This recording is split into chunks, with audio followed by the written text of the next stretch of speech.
Hello, welcome to my channel, or welcome back if you happen to be a returning viewer. I am Paige. I am an ultra marathon runner and just overall fitness enthusiast. I'm one of those weird people who enjoyed the physical presidential fitness test as a kid. I thought that was fun training for it, and I don't know, I was weird, and I'm still weird. So today I'd like to talk. I talk a lot about body positivity, fat acceptance, weight loss, running. Just everything in that fitness sphere circle thing. And today I'd like to talk about a topic that I hear a lot: fat genetics. A lot of people, especially like the body positivity or bigger people, say it's genetics. I'm obese because of my genetics.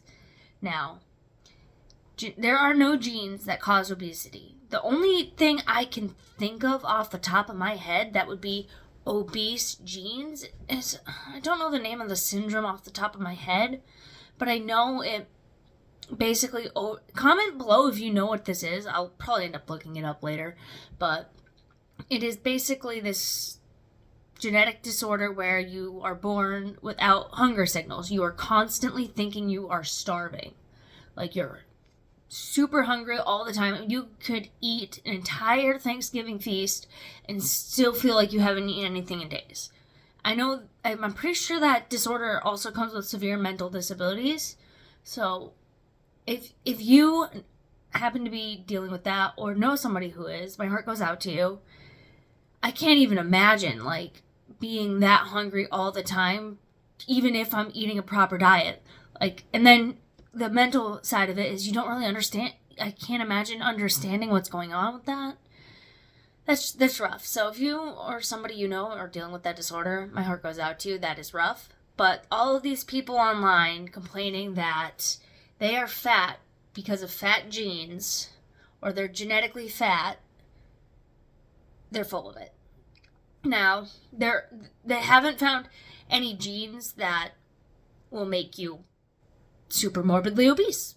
They're like, if you have like a slower thyroid or slower metabolism or like one of those disorders like PCOS or something, I'm pretty sure that I'm pretty sure that can affect your weight, but it's not gonna cause 400 pounds of extra weight, maybe 10, 15. I would say 20 would be the max, but it's not gonna cause you to be in a horrid state. It might cause you to be a little overweight or a little heavier than you would be without the disorder. Trust me. And then like a good example of this is a creator. I'm pretty sure Michelle McDaniels. I'll link her if I can't remember. I'll link her channel below. I love her channel. I've been watching it since lockdown, and I'm pretty sure she has PCOS, and she is jacked.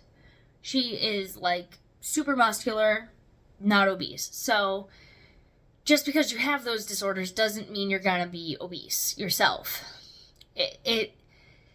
It's just like that, and I do believe that genetics does play one key role. If it may play a role in addictive personality, like you may be genetically predisposed to developing an ED, like food addiction or something like that.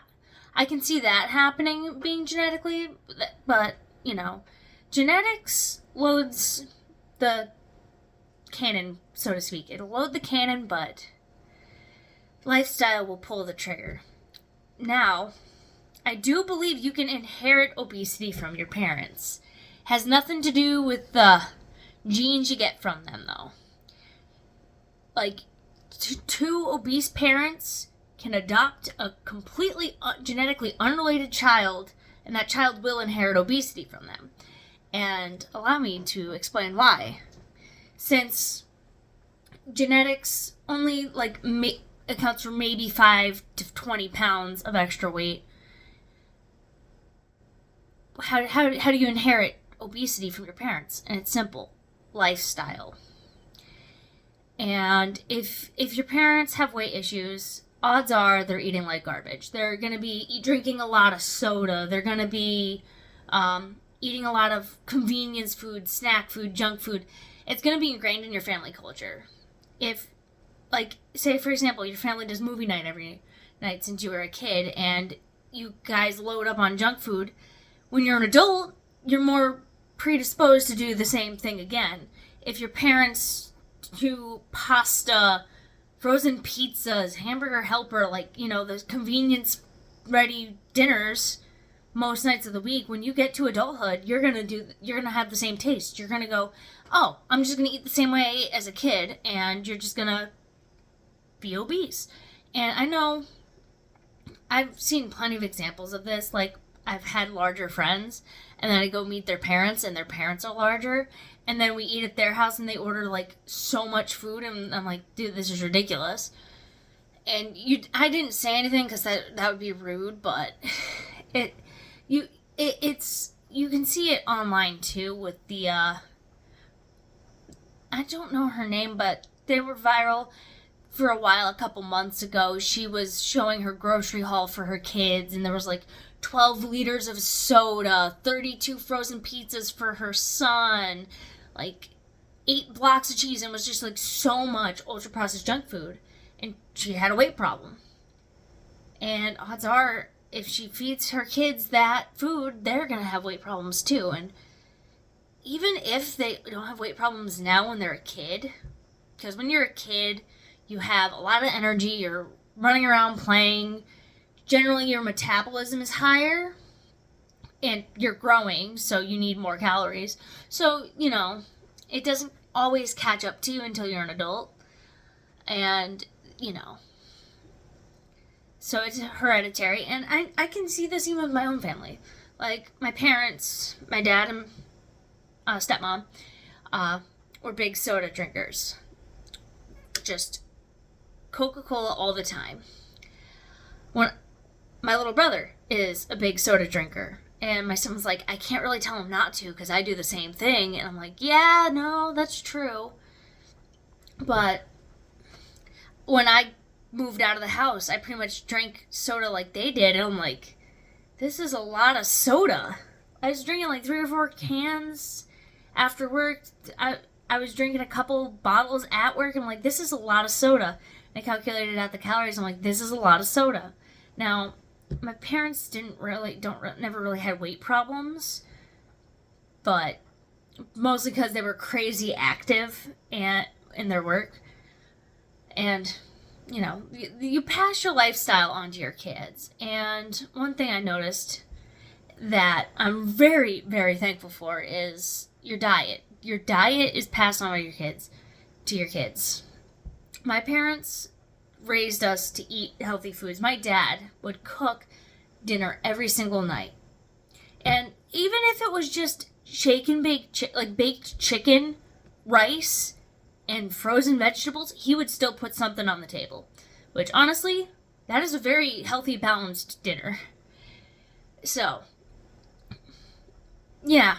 And he would always, ever since I was little, I don't remember them making a big stink about me eating vegetables. They put broccoli on my plate. I'm like, oh, it's like a little tree. I'm a giraffe. And I would pretend I was a giraffe eating the broccoli. And I'm like, this is pretty good. The corn? I like corn. And they just gave us vegetables. And we just ate them because they were eating them. And we saw no issue with it. And I realized my dad was a picky eater, while my mom and stepmom are not. So whenever there was a vegetable that he wouldn't eat, instead of not eating the vegetable and making like it obvious he wasn't eating a vegetable, he would just cook a second vegetable that he would eat, and we'd just go, oh, more vegetables, okay. And we passed that on to my brother when he was a kid. So like that kid could eat broccoli like it's a candy. He loves vegetables. He loves tomato. So he grew up around adult siblings and parents who ate fruit and vegetables like it was candy. There was always some kind of fruit. There was always a basket of apples, though we couldn't eat we weren't allowed to eat those growing up because those were for the golden retriever. Another story for another day. That dog had issues. But like, he would leave my dad would leave sugar snap peas, grapes, whatever. He'd just leave stuff out and we'd snack on it. And because of that now, I know I'm kind of long-winded, but because of that now, I was able to adapt very easily to eating healthy. When I first moved out, my lifestyle changed. Like, I didn't start putting on weight until after I moved out of my parents' house and started feeding myself every day. At which point I was eating convenience foods, snack foods, pizza, sandwiches. I was doing whatever was convenient, and I put on a lot of weight doing that. And now that I'm cooking actual food and eating the way I was growing up as a kid, I've dropped the weight and I'm a lot healthier now. So yeah, genetically speaking, unless you have that one ridiculously rare genetic condition, at which point I feel for you. But if you have any of the other things that people blame for obesity or being super overweight and they can't lose weight, it's not impossible. You can lose weight. It's just might be a little harder for you, and you may have some of those habits, but you can rewrite that whole thing. Like, I've done it twice, going from eating healthy at my parents' house to eating super unhealthy as a college kid, back to eating healthy as a more formal adult. So,